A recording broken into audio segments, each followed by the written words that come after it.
Hi, guys, and welcome to the Limitless podcast. I'm Matthew, and today we're doing something a little special. Thaon, my usual co host, is unavailable at the moment. He's on vacation, but there was some news that came out that I just wanted to cover. And yeah, it's a bit of medical news, so I can use my degree. So yeah, I just wanted to talk to you about this. Maybe we'll do more videos like this. You can let us know if you like this kind of content. So the Indies Pharma, they are a pharmaceutical or a drug distributor company on the Jamaica Stock Exchange. They've listed a few years ago. They had announced that they got approval from the US Federal Drug Administration to be able to sell a drug in the US, right? And so this is a pretty big deal. I think they're probably the first Jamaican company to be able to do this. So the notice came out September 6th. So you can see this is the notice that they sent. This is the notice that they sent to the Jamaica Stock Exchange. Essentially, they said that we wish to announce that the US Federal Drug Administration has approved our drug. They got the approval the 22nd of August 2024. And this drug, this name that you see here, I don't know if you can make it out. It's pronounced, it's Regadenoson or Regadenoson. And it's a type of injection, right? So, before you're like, wait, what is this? What is Regadenoson or what does this do? Essentially, if you're a company and you want to create a new drug, what has to happen? There's a lot of money that has to be spent into developing this drug. There's a lot of research and development that has to go into developing the drug, especially if it's a new drug, right? So you, that company, you put in that research, you try to develop this drug, say it was to treat a type of cancer, right? This costs a lot of money, time, effort, and at the end of the day, you may spend all of this money, spend all this time, and the drug may not work. This life, there's risk no matter what. So what I'd say is that how the Federal Drug Administration rewards that company that took on the risk to say, hey, let's spend all this money, spend all this time to try to develop this drug, is that they offer what's known as a patent. And that patent is supposed to essentially last 20 years. And this is, if the drug ends up working. It does, technically, it's not fully 20 years. It's not like, okay, say we develop the drug, it works to treat the cancer, we can just sell it for 20 years. No one else can manufacture the drug or sell the drug unless we want them to be able to. It's not fully 20 years because part of that 20 years actually includes the time that it takes to research and develop the drug. So suppose it took them 5 years to do that or 10 years to do that, then you're only going to have really 10 years of selling it by yourself without any competitors. But you get somewhat of a head start in the market. You're able to sell the drug, and then, supply and demand. If there's less supply, you are the only supplier, then the price will typically be higher. So essentially, that's what a company that they mentioned in this notice called Astellas Pharma US, they had developed the drug. They were the one that developed the drug Regadenoson, and their brand name was Lexiscan. So they had been selling this drug for a while. And now, well, a few years ago, the patent expired. And so other people were starting to say, hey, let's start to manufacture this drug. And Indies was one of them, or Indies, they aren't the direct manufacturer. They have like a partnership with a manufacturer in another company or in another country. And that manufacturer manufactures a drug for Indies. And then Indies is saying, okay, you make the drug for us. Let's sell it in the US because we got approval to sell it in the US. So that's essentially what has happened. So now let's get into what the drug does. Essentially, this drug helps you to diagnose or find out or confirm that someone has a certain condition. The condition that we're referring to is known as coronary artery disease. What that means, the artery is the thing that brings the blood that has the oxygen, the nutrients that whatever part of your body needs. And in this case, coronary refers to the heart.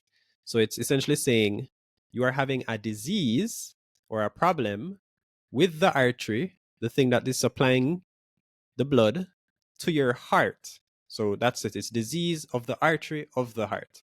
And what is the disease? Essentially, you see here on the left, and this is just a reminder that, to subscribe to YouTube, guys, so that you guys can see what we are sharing on the screen.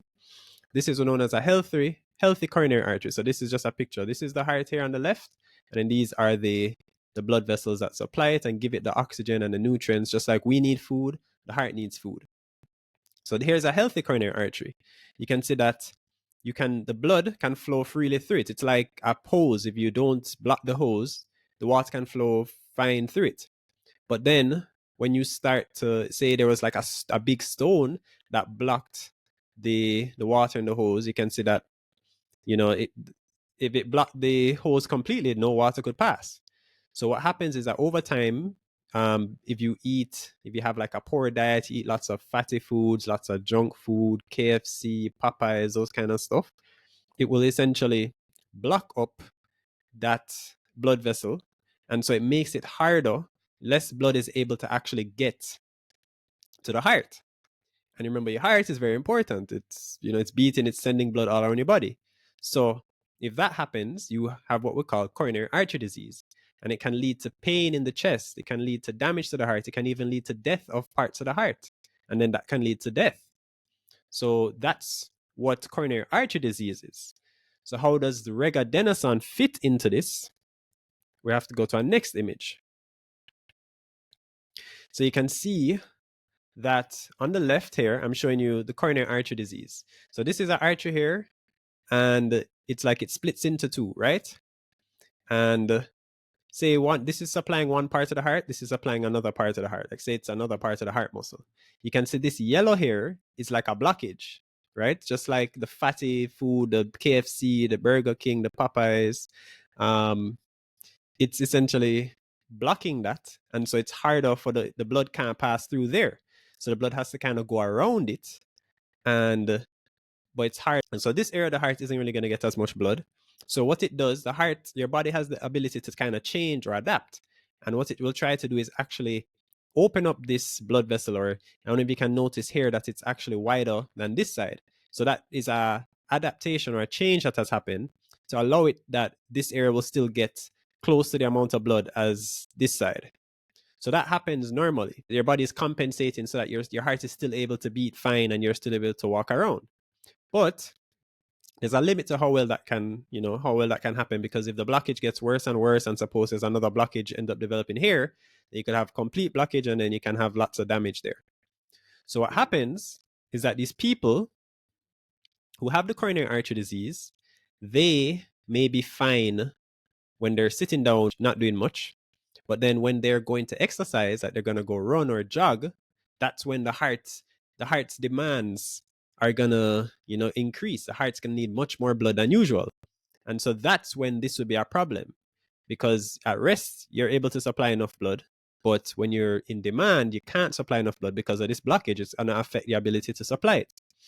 So sometimes to confirm this, or to know exactly what is going on in this person, where the blockage is, what you can do is certain types of tests. And one of the types of tests is called heart imaging or cardiac imaging, right? So what you're trying to do is see, okay, is there an area of the heart that isn't beating as strongly?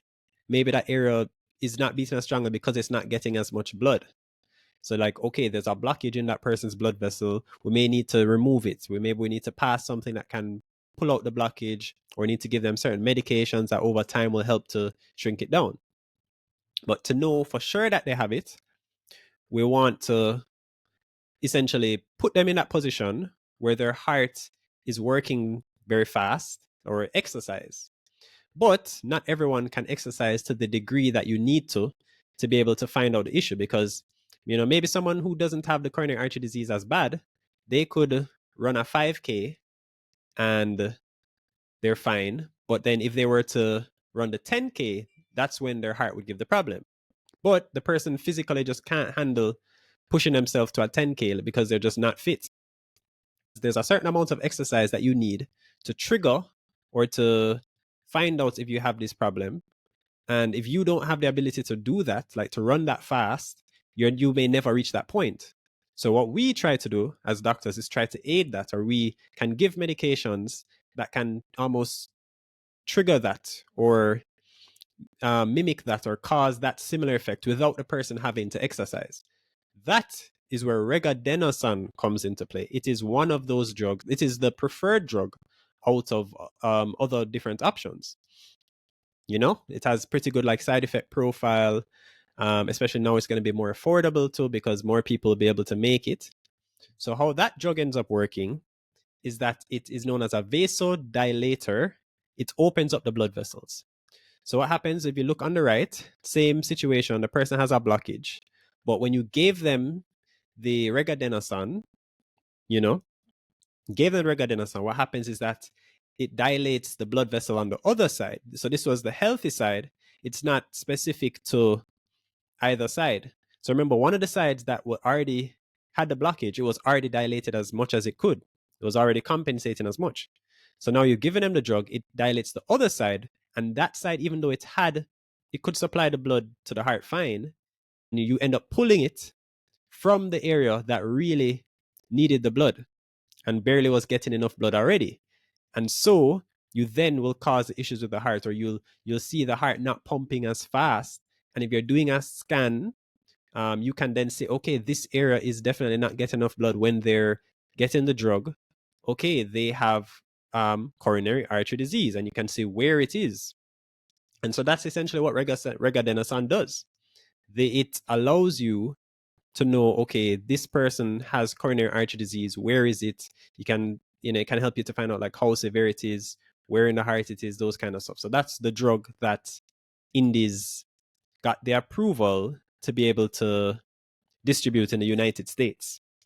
And it's going to be interesting to see the impact on Indies, because in an article, a Gleaner article that came out September 11th, 2024, the CEO, Mopuri, he mentions that he thinks that they could at least double or possibly even triple their revenues, because right now Indies did about $1 billion Jamaican in revenue for 2023.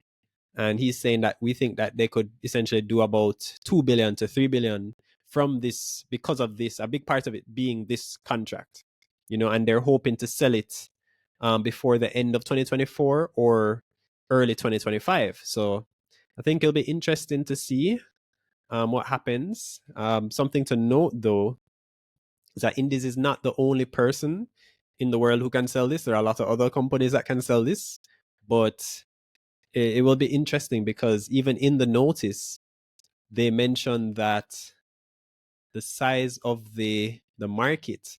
So apparently, there were previous estimates that said, or in the year ending February 2023, that the drug was valued at 668 million. The market for the drug in the US was marketed at 668 million US per year. But they said that because that was before all these people got the ability, all these other companies now can produce this generic drug at the more affordable price. It's going to be less. So, but they're estimating it could still be about 400 million US per year. So even if Indies gets a tiny piece of that, that's still a huge deal for them. If they're able to, pick out that market. I see that in the article, the CEO mentioned that they're targeting every hospital in the US that does these heart procedures or cardiovascular procedures. So I think it'll be interesting, Let's see. But yeah, that's just my thoughts. I hope I didn't bore you guys. We're getting a bit medical. Let me know if you guys want us to talk more about these kind of stuff. Let us know in the comments below. Would you like us to do a stock review on Indies, or if there's any other things that you guys would like us to do a review on? And yeah, as always, thanks for watching, guys. Remember to subscribe, and peace out.